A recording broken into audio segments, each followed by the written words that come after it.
কিন্তু খুবই ইম্পর্ট্যান্ট। একটা বাইক চালানো শেখার আগেই আপনাকে জানতে হবে, বা এটার কনসেপ্টের ব্যাপারে আপনাকে একটা ধারণা অর্জন করতে হবে।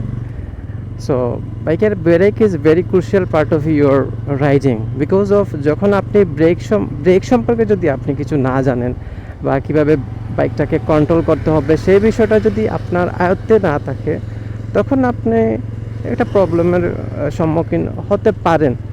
আল্লাহ না করুক, এটা হতে কতক্ষণ। সেই জন্য বাইকের ব্রেক সম্পর্কে জানাটা খুবই একটা ইম্পর্ট্যান্ট একটা ব্যাপার। সাধারণত আমরা সচরাচর দেখি যে বাইকের ব্রেক কিন্তু দুইটা, একটা ফ্রন্ট ব্রেক অ্যান্ড একটা হচ্ছে গিয়ে পিছনের ব্রেক আমরা যেটাকে বলি। অনেক সময় এখন মূলত এই দুইটা ব্রেককে আমরা প্রধানত সবাই চিনি, যে বাইক কন্ট্রোল করতে হলে এই দুইটা ব্রেক ধরতে হবে।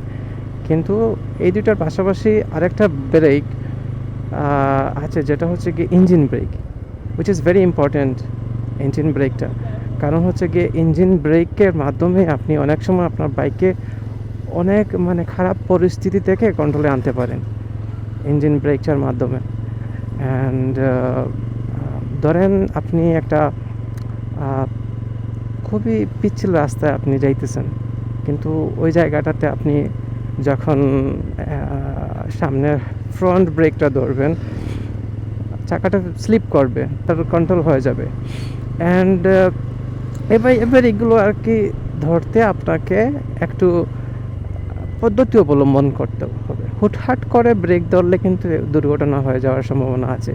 যেমন অনেক ক্ষেত্রেই দেখা যায়, অনেকেই যারা নতুন বাইক চালায় বা পুরাতন যারা বাইক চালায়, যারা আগে ছিল ড্রাম ব্রেকের ইউজার, তারপর হঠাৎ করে হাইড্রোলিকে যখন তারা চলে আসে, তখন হুটহাট করেই প্রথমেই এই যে সামনের ব্রেকটা, এটা হচ্ছে গিয়ে সামনের ফ্রন্টের ডান পাশে যে ব্রেকের লিভারটা আছে, এটা হচ্ছে গিয়ে ফ্রন্টের চাকার ব্রেকের লিভার, হাইড্রোলিক লিভার।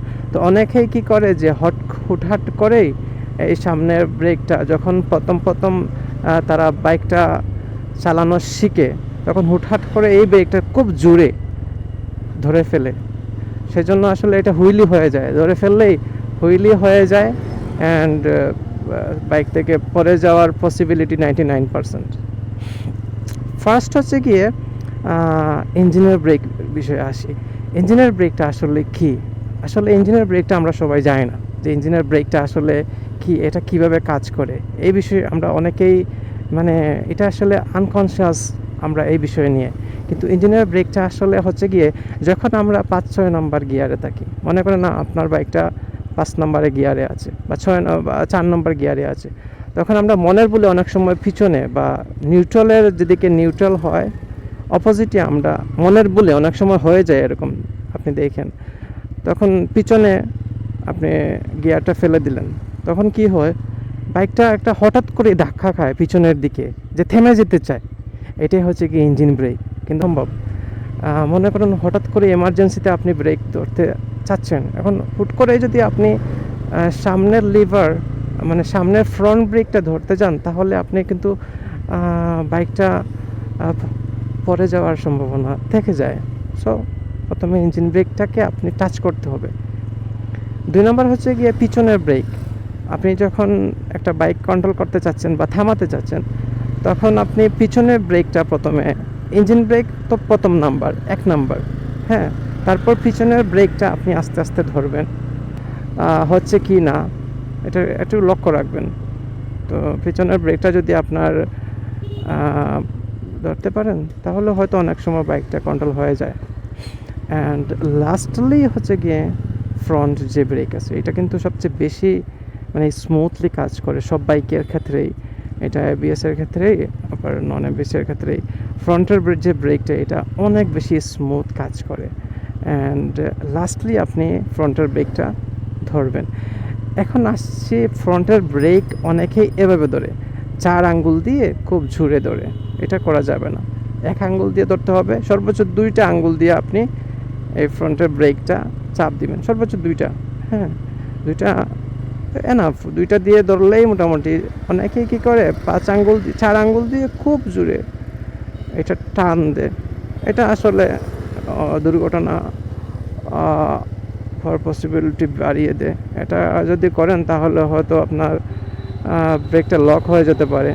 খুব জুড়ে এটা ধরলে অনেক ক্ষতি। এটা তো মানে মানুষ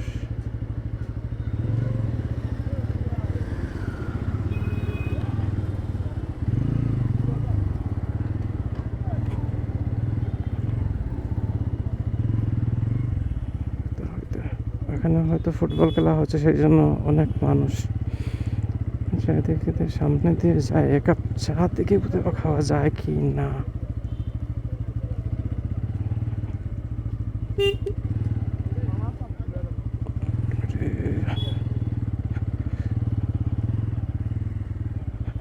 সো এই বিষয়গুলো খেয়াল রাখতে হবে।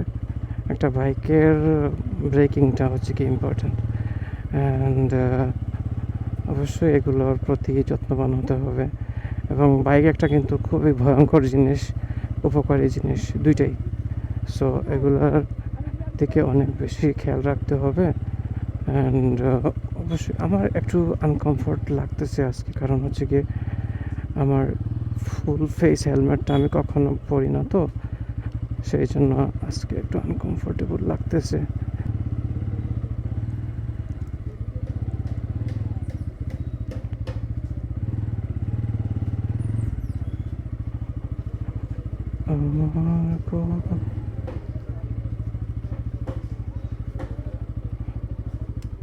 চা আছে নি? একটা চা দিনছেন।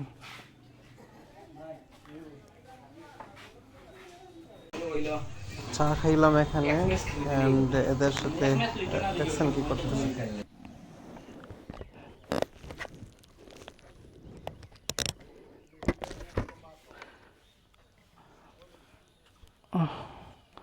আসছিলাম এখানে, মাগরিবের আজান হয়ে গেছে, এখান থেকে এখন বের হয়ে যাইতেছি।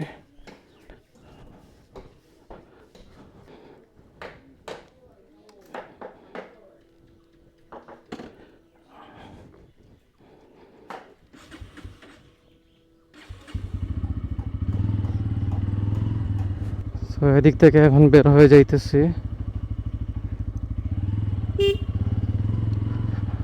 এখানে অনেকক্ষণ বসলাম, এখানে অনেকক্ষণ বসে চাটা খাইলাম, তারপর স্টেশনে কত সময় বসলাম। স্টেশনে আজকে বসতেও ভাল লাগতেছে, কারণ কিছুক্ষণ আগে বৃষ্টি হয়েছে, তো সেই জন্য মানে চারদিক পুরো একদম গ্রিন হয়ে গেছে।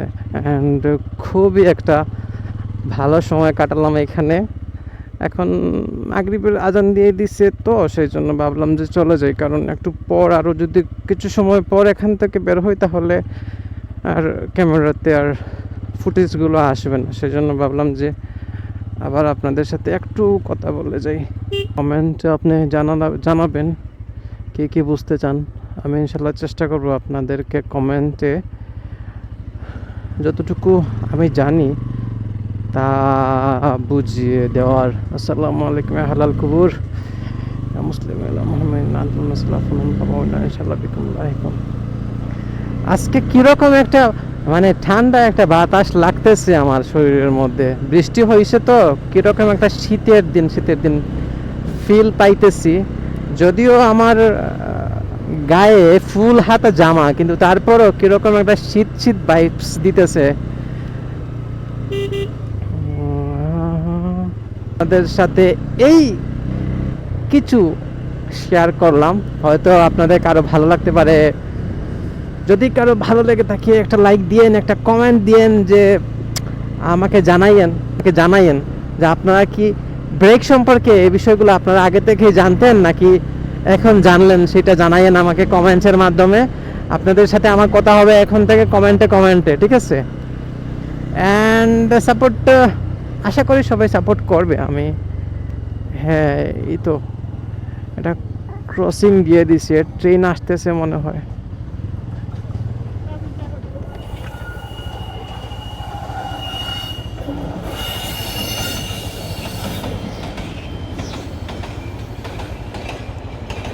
তো তেলের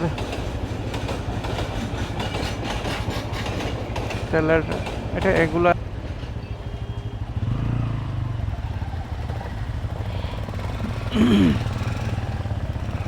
খুলে দিছে, বেশি সময় লেট হয় না এই জায়গাগুলোতে।